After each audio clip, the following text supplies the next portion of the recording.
कि अनेकों कहानी और भी ऐसी मिलेंगी जिन पर आफत आई, विपत्ति आई तो कुछ बहन, चाहे वो उनके गोत्र का नहीं था, जाति का नहीं था, उसके धर्म को मानने वाला नहीं था, तब भी वो अपने सुहाग के लिए, अपनी परेशानी को मिटाने के लिए किसी भी दूसरे व्यक्ति को जाके वो रक्षा सूत्र उसको बांधा, और बांधने के बाद में उनसे ये आश्वासन पाया और निश्चित रूप से उन्होंने उनकी मदद करके हर प्रकार की उनको सहायता की, सुरक्षा दी और उनकी जो चाह थी उसको पूरा किया। राजा बलि के बारे में भी ऐसा ही कहा जाता है। राजा बलि भी राक्षसों में था, लेकिन इतना क्रूर राक्षस नहीं था। उसको भी किसी ने कह दिया कि 101 यज्ञ अगर पूरे कर लेगा तो इंद्र का शासन मिल जाएगा।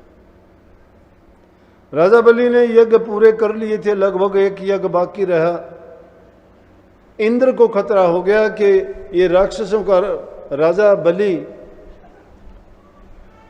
अगर इसने 101 यज्ञ पूरे कर लिए तो मेरा राज छिन जाएगा। विष्णु भगवान के पास पहुंचे और जाके कहने लगे मेरी रक्षा करो। बोले क्या बात है? बोले कि मेरा तो राज छीनने वाला है राजा बलि, मेरे राज को छीन लेगा, उसके तो 101 यज्ञ पूरे होने वाले हैं। अब जब कोई किसी के पास याचना लेके जाता है, याचक बन के जाता है, भिक्षुक बन के जाता है और मन में विश्वास लेके जाता है, तो जो भी उसमें विश्वास जताता है, अगर वो नेक इंसान है, देवताओं के तुल्य है, तो वो उसको कभी इनकार नहीं करेगा। उस इंसान के लिए चाहे उसको कष्ट हो, कितना भी उसको नुकसान भी क्यों ना उठाना पड़े, लेकिन उसकी मदद करेगा।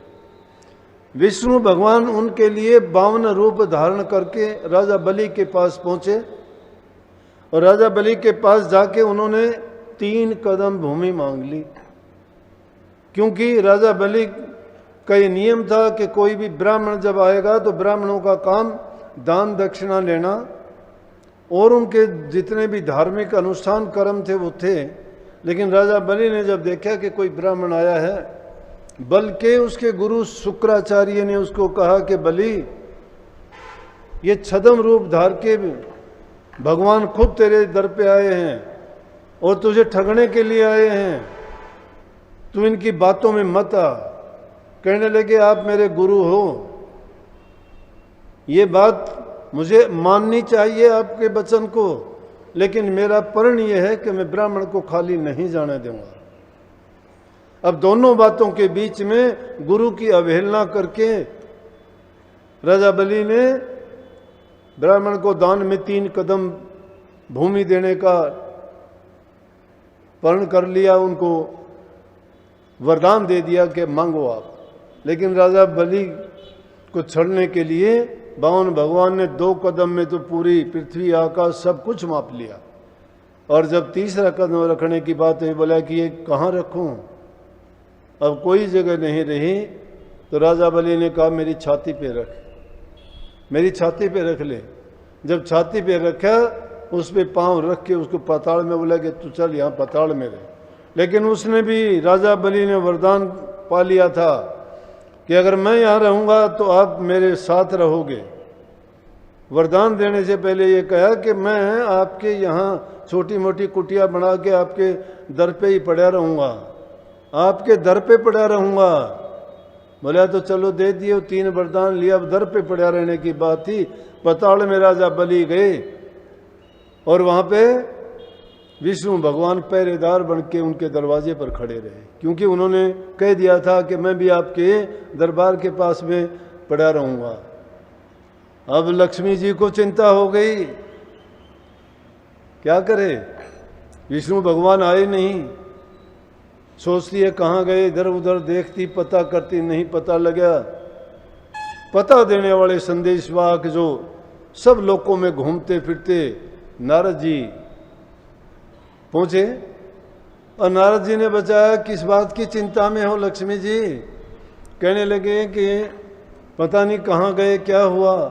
बोला वो तो पाताल लोक में राजा बलि की पहरेदारी कर रहे हैं और वो एक ऐसे उसमें फंस गए हैं, निकलने भी बड़े कठिन हैं। बोली कोई उपाय बताओ आप। बोला उसका उपाय तो एक ही है कि रक्षा सूत्र लेके जा, राजा बलि को बांध के उसे वरदान में मांग के ले आ। तो कहते हैं लक्ष्मी जी पाताल लोक में गई जहां पे राजा बलि थे और वहां जाके उनको रक्षा सूत्र बांधा और बांधने के बाद में उनसे वरदान मांगा कि इनको विष्णु भगवान को छोड़ दो,